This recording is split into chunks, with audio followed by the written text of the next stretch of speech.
नमस्कार दोस्तों, स्वागत है आपका A to Z स्टोरीज पर। कौन थी वो? भादों का महीना, काली अंधियारी रात, कभी कभी रह रह कर हवा का तेज झोंका आता था और आकाश में रह रह कर बिजली भी कौंध जाती थी। परमेश्वर काका अपने घर से दूर घोठे पर मड़ाई में लेटे हुए थे। परमेश्वर काका का घोठा गांव से थोड़ा दूर एक गड़ही तालाब के किनारे था। गड़ही बहुत बड़ी नहीं थी, पर बरसात में लबालब भर जाती थी और इसमें इतने घास फूस उगाते थे कि डरावनी लगने लगती थी। इस गड़ही के किनारे आम के लगभग 5-7 मोटे मोटे पेड़ थे।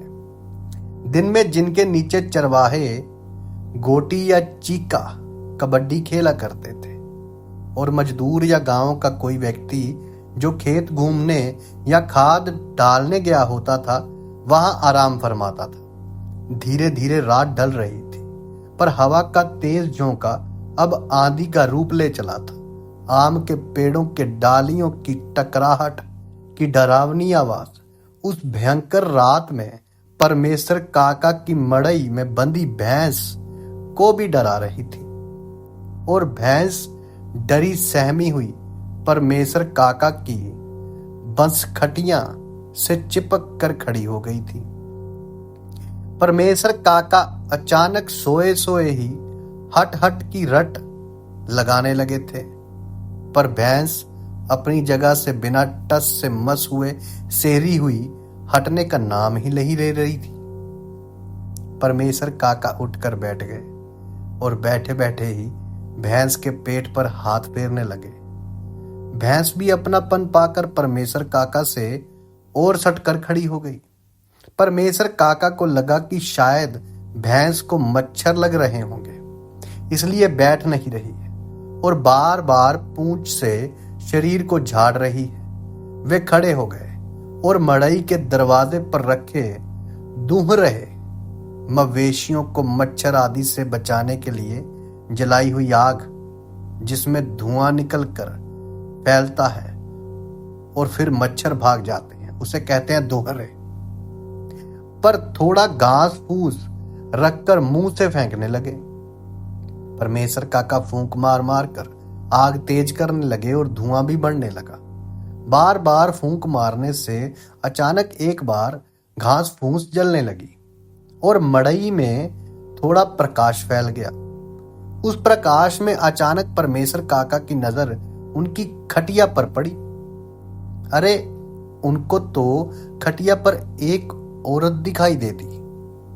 उसे देखते ही उनके पूरे शरीर में बिजली कौंध गई और इसके साथ ही आकाश में भी बिजली कड़की और एक तेज प्रकाश हुआ। परमेश्वर काका डरने वालों में से तो नहीं थे, पर पता नहीं क्यों उनको आज थोड़ा डर का आभास हुआ। पर उन्होंने हिम्मत करके आग को और तेज किया और उस पर सूखा पुआल रखकर पूरा अंजोर यानी कि प्रकाश कर दिया। अब उस पुआल के अंजोर प्रकाश में वे महिला साफ नजर आ रही थी। अब परमेश्वर काका उस प्रकाश में उस औरत को अच्छी तरह से देख सकते थे। परमेश्वर काका ने दूह रहे उस धुएं के पास बैठे बैठे ही जोर की हाक लगाकर पूछा, कौन है? कौन है वहां? पर उधर से कुछ भी प्रतिक्रिया ना पाकर वे सन रह गए।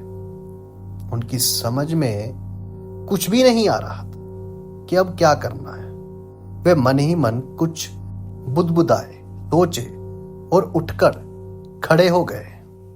उनके पैर न आगे अपनी खाट की ओर ही बढ़ रहे थे और ना ही मड़ई के बाहर ही। वो कोशिश कर रहे थे आगे बढ़ने की, लेकिन उनके पांव ही नहीं बढ़ रहे थे और ना ही वो बाहर निकल पा रहे थे। अचानक उस खाट पर बैठी जो महिला थी वो हंसने लगी। उसकी तेज भयंकर डरावनी हंसी ने उस अंधेरी काली रात को और भी भयवय बना दिया, भयंकर बना दिया, डरावनी बना दिया। परमेश्वर काका पर अब सजग हो चुके थे।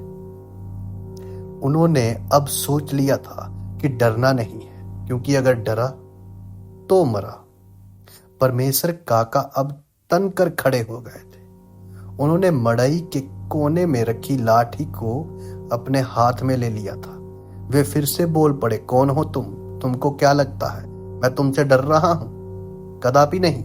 और इतना कहते ही परमेश्वर काका भी हंसने लगे। पर सच्चाई ये थी कि परमेश्वर काका अंदर से पूरी तरह डरे हुए थे। परमेश्वर काका का वे रूप देखकर वे महिला और उग्र हो गई और अपनी जगह पर खड़ी होकर तड़पी। तू डरता नहीं है? ठहर, मैं अभी बताती हूं मैं तुझे। परमेश्वर काका को पता नहीं क्यों अब कुछ और बल मिला और डर और भी कम हुआ। वे बोल पड़े, बता क्या करेगी तू मेरा? जल्दी यहां से निकल, नहीं तो इस लाठी से मार मार कर तेरा सिर फोड़ दूंगा। इतना कहते ही परमेश्वर काका ने अपनी लाठी तान ली। महिला चिल्लाई, तू मुझे मेरे ही घर से निकालेगा? अरे मेरा बचपन बीता है इस मड़ई में, ये मेरा घर है मेरा। मैं बरसों से यहीं रहते आ रही हूं, पर पहले तो किसी ने कभी नहीं भगाया। यहां तक कि भैया, जो कुछ ग्रामीण क्षेत्रों में पिताजी को भैया भी कहते हैं, इसीलिए पिताजी को भैया, यहां तक कि भैया ने भी। अब पता नहीं क्यों परमेश्वर काका का गुस्सा और डर दोनों शांत हो रहे थे। उनको अब लग रहा था कि उनके सामने जो महिला खड़ी है उसको वे जानते हैं, उसकी आवाज पहचानते हैं। परमेश्वर काका अब लाठी पर अपने शरीर को टिका दिए थे और दिमाग पर जोर डालकर ये सोचने की कोशिश करने लगे कि ये है कौन, और अगर पहचान की है तो ये चुड़ैल के रूप में भयंकर विकराल चेहरे वाली क्यों है? ओह, तो ये बलेसरा बहन। क्या? अचानक उनके दिमाग में कौंधा, नहीं, बलेसरा बहन नहीं हो सकती, उसे तो मरे हुए 25 साल हो गए। अब परमेश्वर काका अपने अतीत में जा चुके थे। उनको सब कुछ याद आ रहा था। उस समय उनकी बलेसरा बहन 12-14 साल की थी और उम्र में उनसे 4-5 साल बड़ी थी। चारा काटने से लेकर गोबर करने में दोनों भाई बहन साथ साथ लगे रहते थे। एक दिन दोपहर का समय था और इस गढ़ही में इन्हें आमों के पेड़ों पर गांव के कुछ बच्चे ओला पाती खेल रहे थे। बलेसरा बहन बंदरों की भांति इस डाली से उस डाली पर उछल कूद कर रही थी। नीचे चोर बना लड़का पेड़ों पर चढ़े लड़के लड़कियों को छूने की कोशिश कर रहा था। अचानक कोई कुछ समझे इससे पहले ही बलेसरा बहन जिस डाली पर बैठी थी वह टूट चुकी थी। बलेसरा औंधे मुंह जमीन पर गिर पड़ी थी। सभी बच्चों को थकुआ मार गया था और जब तक बड़े लोग आकर बलेसरा को उठाते तब तक उसकी लीला समाप्त हो चुकी थी। परमेश्वर काका अभी यही सब सोच रहे थे, तब तक उन्हें उस औरत के रोने की आवाज सुनाई दी। बिल्कुल बलेसरा बहन की तरह अब परमेश्वर काका को पूरा यकीन हो गया था कि ये बलेसरा बहन ही है।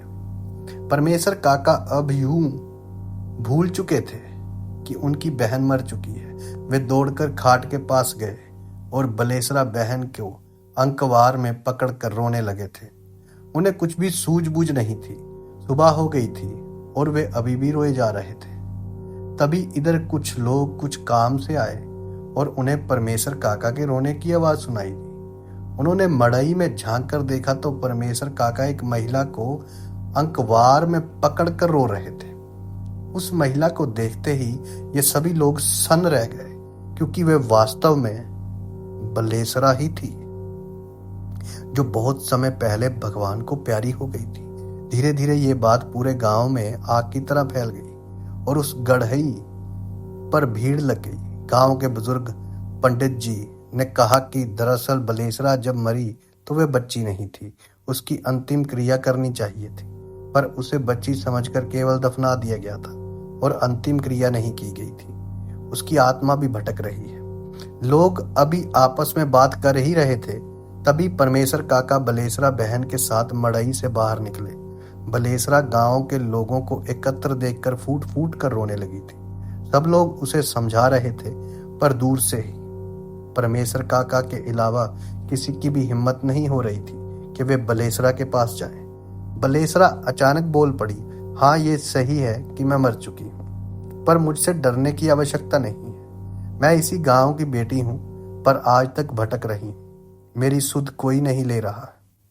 मैं इस गड़ही पर रहकर अन्य भूत प्रेतों से अपने गांव के लोगों की रक्षा करती हूँ। मैं नहीं चाहती हूँ कि इस गड़ही पर, इन आम के पेड़ों पर अगर कोई गांव का व्यक्ति ओला पाती खेले तो उसे भी किसी भूत का कोप भाजन बनना पड़े। इतना कहने के बाद बलेसरा रोने लगी और रोते रोते बोली, मुझे एक प्रेत ने ओला पाती खेलते समय धक्का दे दिया था। आगे बलेसरा ने जो कुछ बताया उससे लोगों के रुएं खड़े हो गए थे, क्योंकि उसने बताया कि उस प्रेत ने उसे मरने के बाद अपने कब्जे में रख लिया था। और फिर एक दिन एक साधु आए जिन्होंने उस प्रेत को यहां से भगा दिया, लेकिन उन्हें मालूम पड़ चुका था कि मैं यहां किसी को कष्ट देने के लिए नहीं आई हूं, इसलिए उन्होंने मुझे यहीं रहने दी। लेकिन शायद वहां पंडित जी को पता चल चुका था कि यह औरत झूठ बोल रही है और परमेश्वर काका पूरी तरह से उसके वश में थे। लेकिन अब वो करते क्या? ऐसे ही पंडित जी ने गंगा जल जो वो अपने साथ लाए थे उससे निकाल कर उस चुड़ैल पर फेंका, तो वो चुड़ैल वहां से भाग खड़ी हुई और परमेश्वर काका उसके वश से बाहर आ गए। आपको क्या लगता है, क्या वो सत्य में बलेसरा ही थी या कोई और? आज भी पूरे गांव के सामने ये एक सवाल हमेशा के लिए है जिसका वो जवाब नहीं ढूंढ पाए। और अब मड़ई के पास कोई जाता नहीं। आखिर कौन थी वो? जल्दी मिलते हैं एक नई वीडियो के साथ। तब तक के लिए आप सबका धन्यवाद। साधु संत फकीर गुरु रहबरों की सदा ही जय जयकार।